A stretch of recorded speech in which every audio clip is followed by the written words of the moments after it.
Silakan. Baik, terima kasih Pak Yohan untuk waktu dan kesempatannya. Ya, semoga suara saya sudah dapat terdengar, Pak Yohan. Terdengar jelas. Baik, terima kasih Pak Yohan. Ya, selamat pagi Bapak Ibu semua. Semoga Bapak Ibu dan ya kita semua dalam keadaan sehat ya Bapak Ibu ya, untuk dapat mengikuti kegiatan webinar kita kali ini dengan baik. Sekali lagi, perkenalkan, saya Sari Simanjuntak dari Tim Regulasi Sekretariat Direktorat Jenderal Pautdasmen. Dan tadi sampaikan Pak Yohan waktu 40 menit, mungkin ini saya minta waktu tidak panjang-panjang Bapak Ibu, nanti kita akan bisa lebih fokus lagi kepada datanya, kepada sistemnya. Jadi kita akan bersama-sama mempelajari terlebih dahulu kebijakan ijazah yang diatur di dalam Peraturan Menteri Pendidikan, Kebudayaan, Riset, dan Teknologi nomor 58 tahun 2024 tentang ijazah jenjang pendidikan dasar dan pendidikan menengah yang telah diundangkan pada bulan Oktober tahun 2004 yang lalu, seperti yang tadi disampaikan oleh Pak Direktur. Nah, meskipun peraturan ini sudah diundangkan tahun lalu ya Bapak Ibu ya, tidak baru-baru banget gitu, tidak tahun ini diundangkannya, tidak seperti peraturan menteri kita yang tentang SPMB yang masih sangat segar di tahun ini. Namun sehubungan dengan penerbitan ijazahnya, kita baru akan mengimplementasikannya untuk pertama kali di tahun ajaran ini Bapak Ibu. Nah, Bapak Ibu, Kementerian Pendidikan Dasar dan Menengah ini telah menerbitkan Surat Edaran Sekretaris Jenderal nomor 5 tahun 2025 tentang pengelolaan ijazah jenjang pendidikan dasar dan pendidikan menengah, yaitu tanggal 25 April tahun 2025. Nah, yang salah satunya menyatakan bahwa pedoman pengelolaan ijazah yang tadi disampaikan oleh Pak Direktur yang sudah diterbitkan dalam surat edaran tersebut digunakan sebagai acuan dalam penerbitan ijazah untuk tahun ajaran 2024-2025. Ya, Bapak Ibu, saya pribadi berharap kita semua yang di sini sudah pernah membaca setidaknya Bapak Ibu ya Peraturan Menteri nomor 58 tahun 2024 tersebut. Nah, tapi untuk Bapak Ibu yang belum memiliki akses terhadap dokumen pedoman pengelolaan ijazahnya maupun surat edaran Sesjen tersebut, nah Bapak Ibu dapat memperolehnya melalui link ataupun QR code yang ada di layar Bapak Ibu sekalian. Nah, ini boleh di-scan sekarang juga, ataupun boleh juga layarnya difoto atau di screenshot terlebih dahulu nanti untuk bisa diakses setelah webinar kita ini selesai. Nah, jadi Bapak Ibu, Peraturan Menteri, Pedoman, serta Surat Edaran ini adalah yang menjadi dasar pelaksanaan pengelolaan ijazah, termasuk penerbitan ijazah yang akan kita lakukan di tahun ajaran ini. Ya, Bapak Ibu, penerbitan ijazah berbasis TIK serta adanya sistem verifikasi ijazah ini diharapkan akan meningkatkan efisiensi administrasi baik di tingkat kementerian, di Dinas Pendidikan, juga di satuan pendidikan. Juga memperkuat keamanan dokumen dengan meningkatkan kualitas data pada dapuri kita. Serta memitigasi resiko dokumen ijazah itu rusak atau hilang, Bapak Ibu. Nah, akibatnya bisa salah satunya dikarenakan bencana. Nah, Kementerian juga berharap kebijakan ijazah yang baru ini dapat memberikan manfaat sebesar-besarnya bagi satuan pendidikan, bagi dinas pendidikan, bagi berbagai pemangku kepentingan, dan yang terutama tentunya Bapak Ibu bagi peserta didik kita, yaitu melalui terbangunnya ekosistem ijazah yang akurat dan mudah diakses oleh semua pihak yang berkepentingan ya Bapak Ibu. Ya, Bapak Ibu, secara prinsip saya sedikit mengulang tadi yang disampaikan oleh Pak Direktur. Yang kita lakukan dalam kebijakan baru ini adalah melakukan perubahan dari belangko ijazah fisik yang selama ini kita lakukan menjadi formatnya ijazah digital, Bapak Ibu. Yang mana selama ini kementerian itu mencetak dan mendistribusikan kurang lebih 9-10 juta nih belangko ijazah setiap tahun ke seluruh satuan pendidikan kita yang di dalam maupun luar negeri, Bapak Ibu. Nah, mulai tahun ini, pengiriman ini akan dilakukan melalui aplikasi yang disediakan oleh kementerian.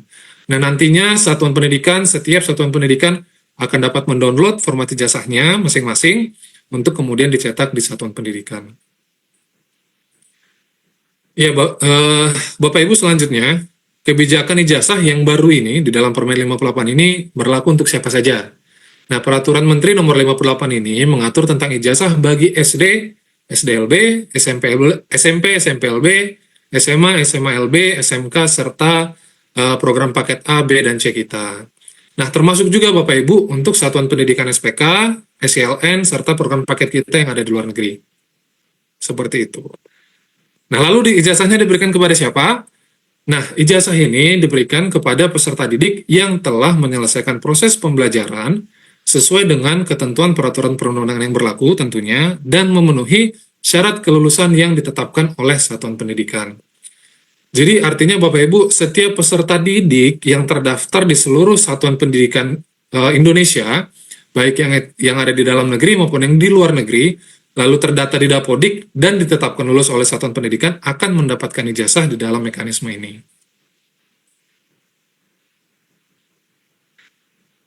Nah, ini Bapak Ibu, dalam kebijakan baru ini, kita akan mengenal dua dokumen terkait kelulusan peserta didik. Yang pertama adalah ijazah, yaitu dokumen yang menyatakan kelulusan peserta didik dari satuan pendidikan. Dan yang kedua adalah transkrip nilai, yang merupakan dokumen yang memuat informasi mata pelajaran dan nilai yang diperoleh oleh peserta didik. Nah, saya akan coba sampaikan beberapa hal Bapak Ibu terkait perbedaan ketentuan mengenai ijazah dan transkrip nilai ini. Yang pertama, ijazah Bapak Ibu merupakan dokumen pengakuan atas kelulusan peserta didik yang diterbitkan oleh satuan pendidikan terakreditasi. Nah, kemudian muatan ijazah ini diatur di dalam pasal 3 ayat 3 Permen nomor 58. Nah, saya harap Bapak Ibu boleh baca dan teliti kembali muatan ijazah itu apa saja. Sehingga nih, misalnya kalau Bapak Ibu ditanya apakah masih ada nama orang tua pada ijazah, atau juga misalnya kalau ditanya apakah masih perlu cap 3 jari di dalam ijazah kita, nah Bapak Ibu bisa melihat jawabannya di sana, dan bahkan Bapak Ibu bisa menjelaskan kepada orang-orang yang bertanya kepada Bapak Ibu, gitu ya Bapak Ibu, terkait muatan ijazah.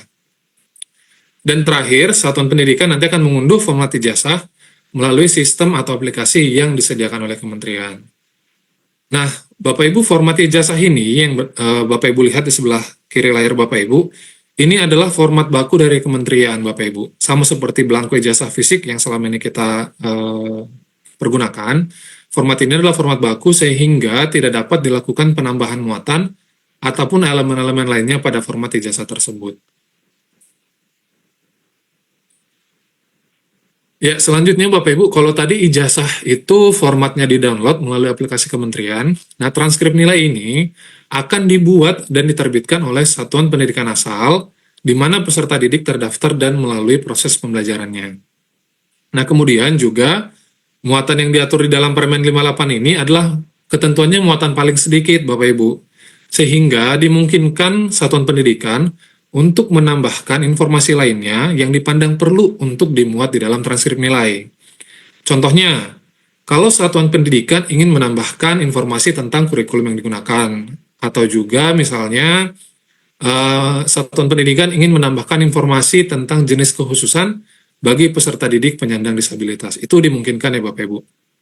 Nah, kemudian Permen 58 ini dan juga pedomannya tidak membatasi Bapak Ibu tentang penulisan transkrip nilai ini, apakah harus diketik atau ditulis tangan. Artinya hal ini diserahkan kepada masing-masing satuan pendidikan. Dan terakhir Bapak Ibu, kolom mata pelajaran yang ada pada transkrip nilai ini dapat diisi sesuai dengan kurikulum yang digunakan oleh satuan pendidikan.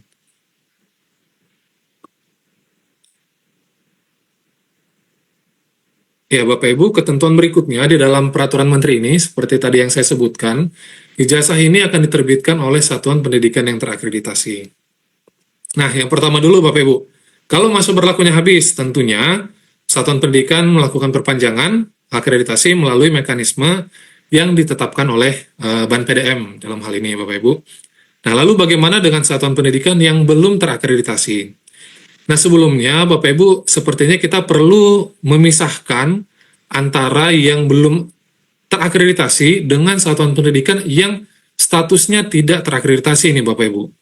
Nah, kalau satuan pendidikan yang belum diakreditasi, artinya belum pernah dilakukan penilaian oleh BAN PDM, informasi yang kami dapatkan yaitu bahwa BAN PDM telah menerbitkan keputusan untuk memberikan status akreditasi sementara, sehingga satuan pendidikan yang belum diakreditasi ini dapat menerbitkan ijazahnya dengan status akreditasi sementara tersebut.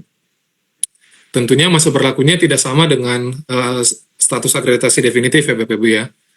Dia tidak panjang dan terbatas sesuai dengan yang ada di dalam keputusan BAN tersebut.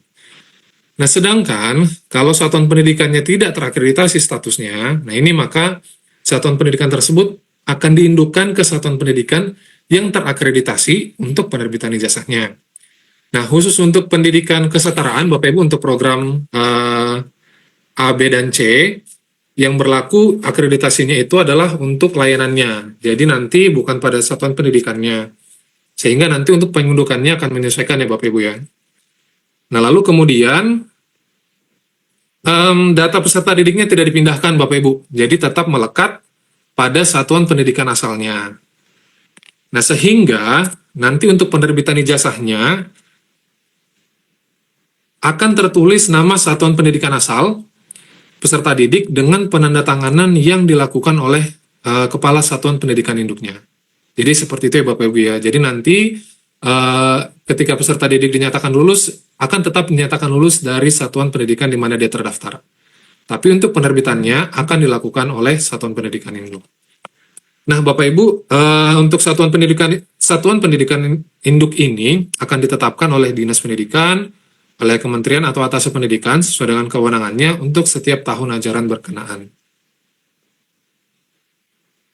Nah, berikutnya Bapak Ibu akan dilakukan pemetaan terkait peserta didik tingkat akhir, yaitu sebagai calon penerima ijazah di tahun ajaran ini. Yaitu yang pertama ada tiga tahapan Bapak Ibu. Yang pertama ada daftar nominasi sementara atau DNS, kemudian kita akan berbicara tentang penetapan kelulusannya, dan ada daftar nominasi tetapnya, yaitu nama-nama yang akan menerima ijazah di tahun ajaran ini.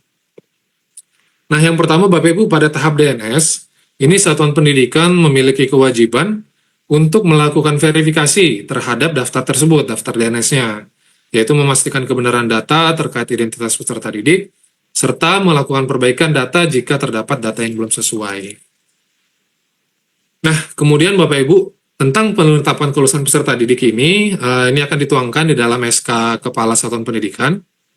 Dan untuk tahun ini Bapak Ibu, SD, SMP, paket A, paket B, itu pendidikan dasar itu tanggal kelulusannya ditetapkan tanggal 2 Juni tahun 2025 ya Bapak Ibu. Dan untuk yang pendidikan menengah, SMA, SMK, dan juga paket C, itu kelulusannya ditetapkan tanggal 5 Mei yang lalu.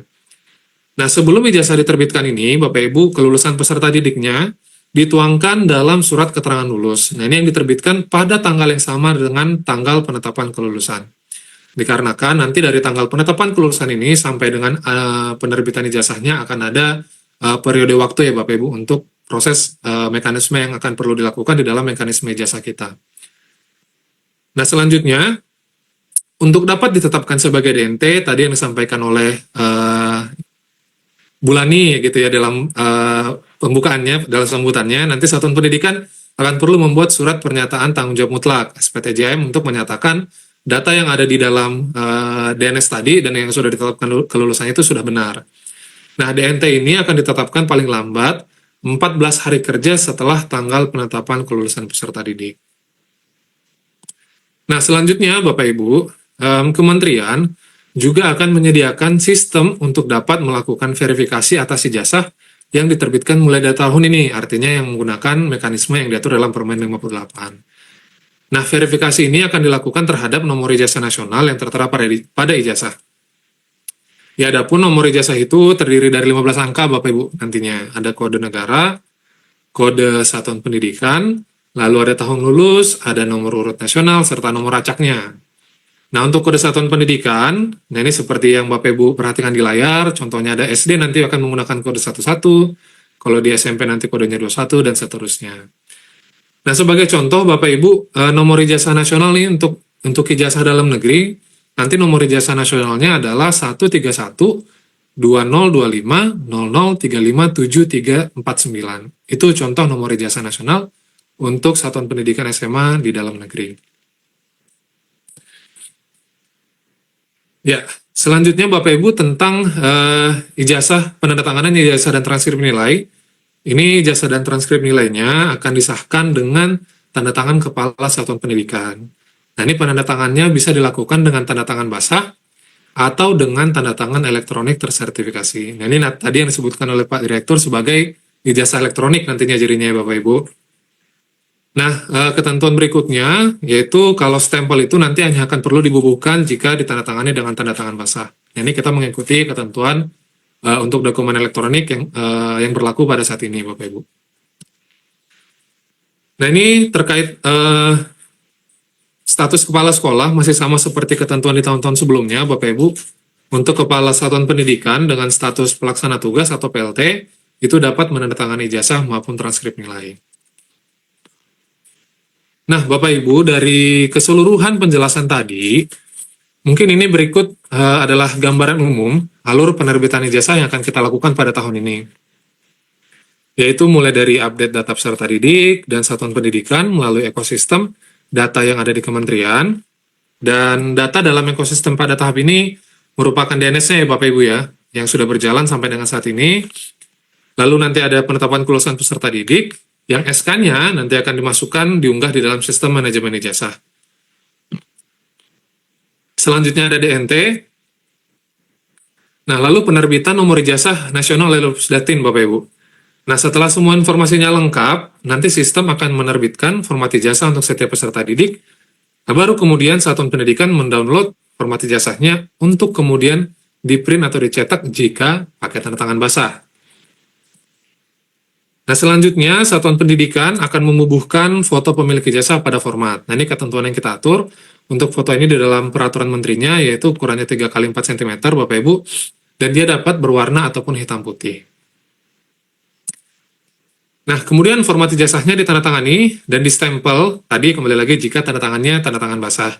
Nah, lalu ini yang perlu kami ingatkan juga untuk Bapak Ibu di satuan pendidikan untuk melakukan penatausan ijazah yang paling sedikit menyimpan hasil pindah atau scan-nya, ataupun menyimpan dokumen elektronik ijazah yang ditandatangani dengan TTE tersertifikasi. Baru kemudian Bapak Ibu ijazah diserahkan kepada peserta didik pemilik ijazah. Nah, Bapak Ibu selanjutnya ini adalah kebijakan baru yang ada di dalam permen kita, yaitu tentang pembaruan ijazah dan transkrip nilai. Nah, hal ini, pembaruan ini akan dilakukan berdasarkan permohonan pemilik ijazah atau transkrip nilai ini. Nah, Bapak Ibu, pembaruan ijazah atau transkrip nilai ini dilakukan dalam hal pertama, terdapat kesalahan penulisan muatan ijazah atau transkrip nilai, kedua, jika ijazah atau transkrip nilainya hilang atau rusak, dan yang ketiga, yaitu untuk pencetakan ulang ijazah atau transkrip nilai dengan tanda tangan elektronik. Nah, Bapak Ibu, ini beberapa ketentuannya. Untuk penerbitan ijazah perbaikan atau penerbitan ulang ijazah, ini akan dilakukan melalui sistem manajemen ijazah yang disediakan kementerian. Jadi untuk penerbitan awalnya melalui sistem, nah penerbitan perbaikan dan penerbitan ulang ini juga sama melalui sistem. Nah, kalau nanti perbaikan, Bapak Ibu, nanti akan diterbitkan nomor ijazah nasional barunya. Sedangkan kalau dia hanya penerbitan ulang, artinya tidak ada perbaikan data, tetap menggunakan nomor ijazah nasional yang sama.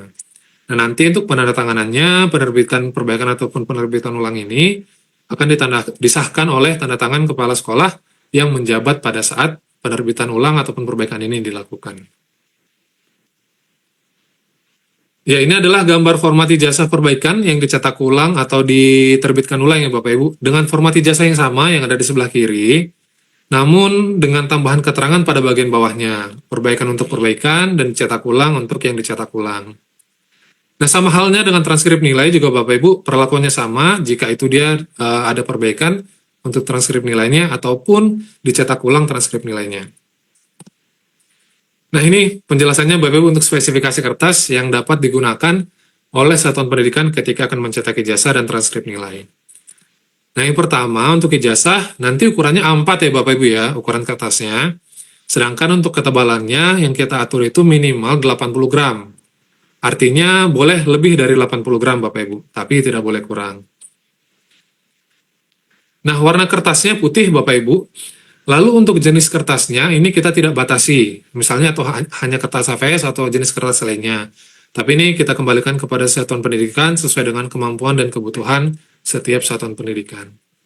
Lalu untuk transkrip nilai, secara umum sama, tapi untuk transkrip nilai ini, ukuran kertasnya dapat Bapak Ibu pilih, boleh A4, boleh A4. Ketebalan kertasnya sama, minimal 80 gram, warna kertasnya juga warna putih. Seperti itu Bapak Ibu. Nah, lalu untuk pembiayaannya bagaimana? Nah, yang pertama Bapak Ibu yang kami mau ingatkan, dilarang untuk memungut biaya dari peserta didik untuk penerbitan dan pencetakan ijazah ini. Karena biaya ini akan menjadi tanggung jawab satuan pendidikan sepenuhnya, Bapak Ibu. Artinya dapat dialokasikan dari biaya operasional yang ada di satuan pendidikan. Nah, bagi Bapak Ibu, sekolah Bapak Ibu satuan pendidikan yang menerima dana BOSP, nah ini dana BOSP yang diterima dapat digunakan untuk penerbitan ijazah di satuan pendidikan Bapak Ibu. Nah, Bapak Ibu, selanjutnya, ini kita akan berbicara tentang ijazah-ijazah yang terbit sebelum tahun ajaran 2024-2025 ini. Kalau yang terbit tahun ini, kita tadi ada kebijakan baru ya Bapak Ibu tentang pembaruan istilah yang kita gunakan. Nah, ada 3 hal yang diatur dalam permen ini, yaitu tentang mengenai surat keterangan kesalahan penulisan ijazah, surat keterangan pengganti ijazah, dan pengesahan fotokopi ijazahnya. Nah, Bapak Ibu, ini sama dengan kebijakan sebelumnya untuk ijazah yang terbit sebelum tahun ini. Jika ada kesalahan, diterbitkan SK surat keterangan kesalahan penulisan ijazahnya, yang mana surat keterangan ini akan menjadi lampiran atas ijazah. Sedangkan kalau rusak atau hilang, juga masih sama akan diterbitkan surat keterangan penggantinya, yang mana SKPI ini bernilai sama dengan ijazah. Karena kalau nanti SKP-nya diterbitkan karena ijazahnya rusak, ijazah yang rusak tersebut wajib untuk dimusnahkan, sehingga yang dapat digunakan oleh pemilik ijazah adalah si surat keterangan pengganti ijazah ini. Nah, fotokopinya juga sama, itu dapat dilakukan, disahkan oleh satuan pendidikan yang menerbitkan ijazah tersebut. Nah, Bapak Ibu, untuk persyaratan, tata cara, dan format-format terkait surat keterangan dan pengesahan fotokopi ini kita tuangkan di dalam pedoman pengelolaan ijazah ini. Jadi nanti dapat Bapak Ibu baca dan teliti kembali terkait persyaratan dan tata caranya seperti apa. Lalu Bapak Ibu, kebijakan baru lainnya dalam Peraturan Menteri Nomor 58 ini adalah tentang penyetaraan ijazah Bapak Ibu. Jadi untuk ijazah-ijazah yang diperoleh dari luar negeri itu sekarang diakui dalam hal untuk melanjutkan pendidikan di Indonesia. Nah, nanti pengakuan ini akan dilakukan oleh satuan pendidikan yang dituju sesuai dengan panduan yang disediakan oleh kementerian. Nah, informasi yang kami terima, Bapak Ibu, panduan ini masih dalam proses penyusunan, sehingga nanti penyetaraan ini masih diberikan layanannya oleh kementerian bagi yang membutuhkan.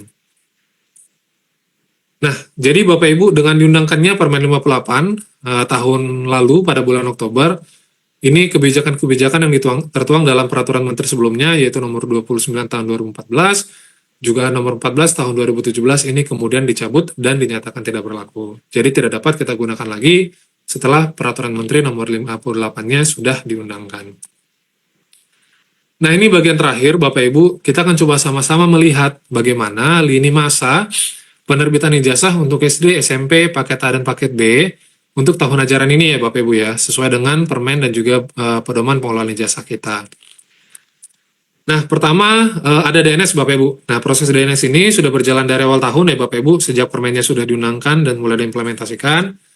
Lalu tadi ada penetapan kelulusan, kemudian nanti ada DNT, lalu setelah itu baru diunduh format ijazahnya sampai kemudian ijazahnya diserahkan ke peserta didik. Nah, Bapak Ibu, sebelum penetapan kelulusan peserta didik, Satuan Pendidikan akan melakukan verifikasi dan validasi data melalui laman Verval PD dan Verval SP, Bapak Ibu. Nah, sedangkan untuk tanggal penetapan kelulusannya untuk pendidikan dasar, tadi yang saya sebutkan, jatuh pada tanggal 2 Juni tahun ini, bulan depan. Nah, Bapak Ibu, dari tanggal penetapan kelulusan ini, ada waktu maksimal atau paling lambat 14 hari kerja untuk kemudian Satuan Pendidikan dan peserta didik ditetapkan sebagai DNT. Nah, untuk tahun ini berarti paling lambatnya itu jatuh pada tanggal 24 Juni, Bapak Ibu, paling lambatnya. Nah, karena ketentuannya paling lambat 14 hari, maka waktunya bisa saja kurang ya Bapak Ibu dari 14 hari kerja ini. Nah, hal ini akan bergantung pada yang pertama, Bapak Ibu, bisa kurang dari 14 hari, tergantung kepada kapan Satuan Pendidikan mengunduh SK-nya pada sistem manajemen ijazah. Kemudian juga kapan Satuan Pendidikan mengupload SPTJM-nya, lalu kemudian kapan instansi terkait, baik itu dinas, kementerian, atau atase, memberikan persetujuan untuk SPTJM-nya. Nah, semuanya itu dilakukan maksimal dalam 14 hari kerja. Nah, kemudian dari tanggal 24 Juni ini kita lihat paling lambatnya dulu ya Bapak Ibu ya. Nah, akan ada waktu paling singkat 3 hari kerja. Artinya paling singkat paling cepat ya Bapak Ibu ya, 3 hari kerja. Berarti dalam hal ini tanggal 30 Juni untuk sistem akan menerbitkan nomor ijazah nasionalnya. Dan kemudian sistem juga akan mengenerate format ijazah bagi setiap peserta didik.